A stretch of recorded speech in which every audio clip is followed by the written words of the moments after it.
ಅಂತ ಜಯರಾಜ. ಇನ್ನು ನಿನ್ನಂತ ವಾಕ್ಯಾದ ಹೆಣ್ಣಿನ ವಾಸನೆಗೆ ಮನಸ್ಸೊತ್ತು ಬಂದಿರೋ ರಸಿಕ ನಾನು ಅಂದಾಗ ವಾಸನೆ ಬಿರುತ್ತುವ ಸವಿಯಬೇಕೆಂದು ನನ್ನ ಮನಸ್ಸು ವಚನೆ ತೆಗೆದುಕೊಂಡಿದೆ. ಅದೇ ತಪ್ಪು. ಅದು ತಪ್ಪಲ್ಲ ಮಿಸ್ಟರ್. ನಾವು ಎಂಟಿ ಚಪ್ಪಲಿಗೆ ಬಾಯಿ ತೆರೆದಿರಲ್ಲ, ಅದು ತಪ್ಪು. ನಡು ರಸ್ತೆಯಲ್ಲಿ ಒಂಟಿ ಏನನ್ನು ತಡೆದ್ರೆ ನೋಡುವ ಜನ ಚಪ್ಪಲಿ ತಗೊಂಡು ಹೊಡೆಯುತ್ತಾರೆ. ನೋಡುವ ಜನಗಳು ಎದ್ದು ಬಂದು ಚಪ್ಪಲಿ ತಗೊಂಡು ಹೊಡೆಯೋ ಕಾಲವಲ್ಲ ಇದು, ಕಲಿಯುಗ.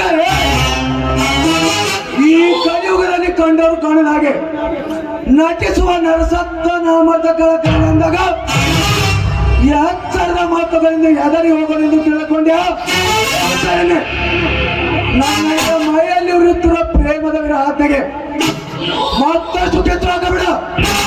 ಎಚ್ಚರದಿಂದ ನಿನ್ನ ಉಪ್ಪು ತಪ್ಪುಗಳ ನಡುವೆ ಕಾಮನೀರೆ ಆಡಬೇಕೆಂಬುದೇ ಪೃಥ್ವಿರಾಜನ ಹೆಬ್ಬಾರಿಕೆ. ಈ ಜನ್ಮದಲ್ಲಿ ಸಾಧ್ಯವಿಲ್ಲ ಮಿಸ್ಟರ್ ಪೃಥ್ವಿರಾಜ್. ಚಿಕ್ಕ ಹಣ್ಣನ್ನು ಮನ ಬಂದಂತೆ ಕಚ್ಚಿ ಕಚ್ಚಿ ತಿನ್ನಬೇಕೆಂಬುದೇ ಪ್ರಯಾಣಿಕನ ಹಂಬಲದಾಟ. ಹಂಬಲದಾಟ ಕಚ್ಚಿ ಕಚ್ಚಿ ತಿನ್ನುವುದಕ್ಕೆ ಇದೇನು ರೋಡಿನಲ್ಲಿ ಬೆಳೆದ ಹಣ್ಣಲ್ಲ. ಪೃಥ್ವಿರಾಜ್ ಮಾನವಂತರ ಮನತನದ ಹೆಣ್ಣು. ಕಚ್ಚಿ ಕಚ್ಚಿ ತಿನ್ನಲಿಕ್ಕೆ ಬಂದ್ರೆ ಈ ನಿನ್ನ ಹಳ್ಳನ್ನು ಕಿತ್ತು ಕೊಟ್ಟರು ನನ್ನ ಮಾವಂದಿರು. ಹುಷಾರಾಗಿರೋ. ಮಾನವಂತರ ಮನೆತನ ಹೆಣ್ಣು, ಮಾನವಂತರ ಮನೆತನದ ಹೆಣ್ಣುಗಳೇ ಮಾಡಬಾರ್ದು ಕೆಲಸ ಮಾಡುವಾಗ ಈ ಕಲಿಯುಗದಲ್ಲಿ ನಿನದೇನು ಮಂದಿರಲ್ಲಿ ಮಮತೆಯಿಂದ ತಂಗಿ ಅಂದು ಮನೆಯಲ್ಲಿ ಅಂಜಿ ಕಚ್ಚಿ ಬೆತ್ತನ ಮಾಡಿ ಪ್ರತಿ ಕ್ರೀಡೆ ಅದು ಪಂಡ ಜನಗಳಿಸಲ ನಿನ್ನ ಸಮಾಜದಲ್ಲಿ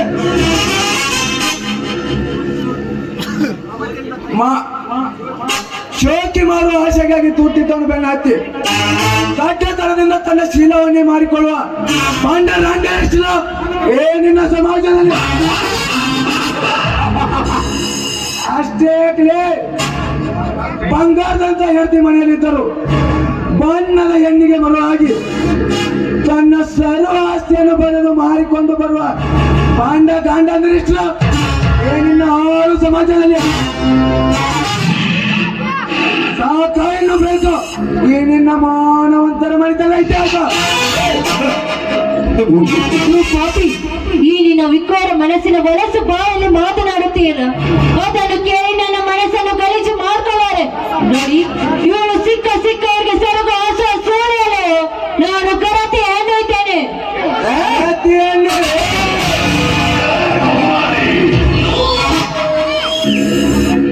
ಶ್ರೀರಾಮನಂತ ಗಂಡ ಮನೆಯಲ್ಲಿದ್ದರು. ಮತ್ತೊಬ್ಬ ಮಿಂಡನಿಗೆ ಶರ್ವಾಸಿ ಗರ್ಭವತಿಯಾಗಿ ಬಂದು ಗಂಡನಿಗೆ ಗರ್ಭ ನಿಂತಿದೆ ಎಂದು ಊರಿಗೆಲ್ಲ ಊಟ ಹಾಕಿಸುವ ಗಲತಿ ಸೋಗಿನ ಬಂದರೆ ನಿನ್ನ ಆರು ಸಮಾಜದಲ್ಲಿ ನೀನು ಗರತಿಯಾದರೇನು ಸೋಳೆಯಾದರೇನು ಒಟ್ಟಿನಲ್ಲಿ ನಿನ್ನ ಯೌವನದ ಮಡಿಲಲ್ಲಿ ಆನಂದ ಪಡೆಯಬೇಕೆಂಬುದೇ ನನ್ನ ಸರಿ.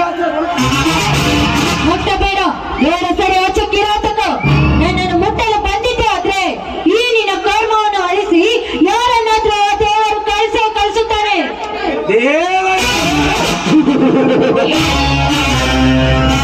ದೇವರು ಕಳಿಸಿಕೊಡುವ ಜಾಗ ಇದಲ್ಲ ಡಾರ್ಲಿಂಗ್. ಇಂಥ ದೊಡ್ಡ ಬೆದರಿಕೆಗೆ ಎದುರಾಗಲು ಪೃಥ್ವಿರಾಜ್. ಅಯ್ಯೋ, ಯಾರಾದ್ರೂ ಕಾಪಾಡಿ.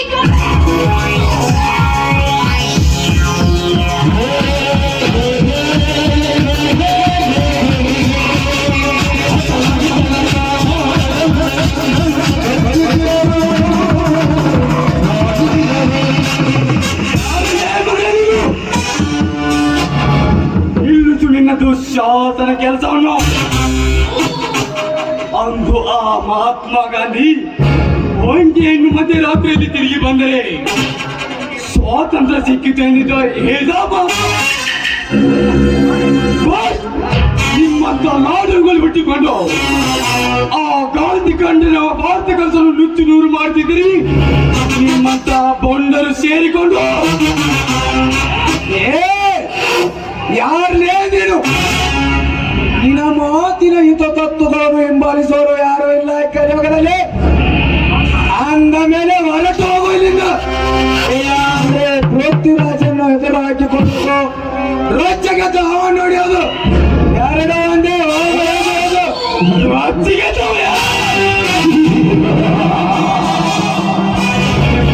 ರೊಚ್ಚಿಗೆ ಅವನು ಬರ್ಚಿ ಹಾಕಿ ಹಿಡಿದು ಹಲ್ಲು ಕಿತ್ತಿ ಪುಂಗಿ ನಾರಿಂದ ಆಟ ಆಡ್ತವಲ್ಲ ಸುಭಾಷ್ ಚಂದ್ರ ಬೋಸ್ ಉಳಿದಿದ್ದಾರೆ ಈ ಜನ ಮಟ್ಟಿನಲ್ಲಿ. ಕಲಿಯುಗದ ಕರ್ಣ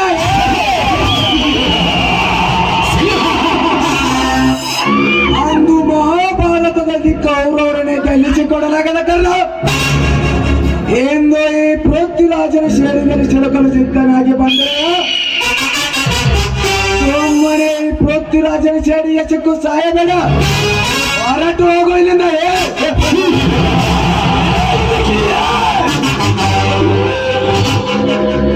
ಪೃಥ್ವಿರಾಜ್ ಬೆಂಕಿ ಬಿರುಗೋಲೆ ಬೀಸಿ ಭೂಮಿ ಆಕಾಶವೇ ಕಾರ್ಗತ್ತಲು ಮಾಡಿ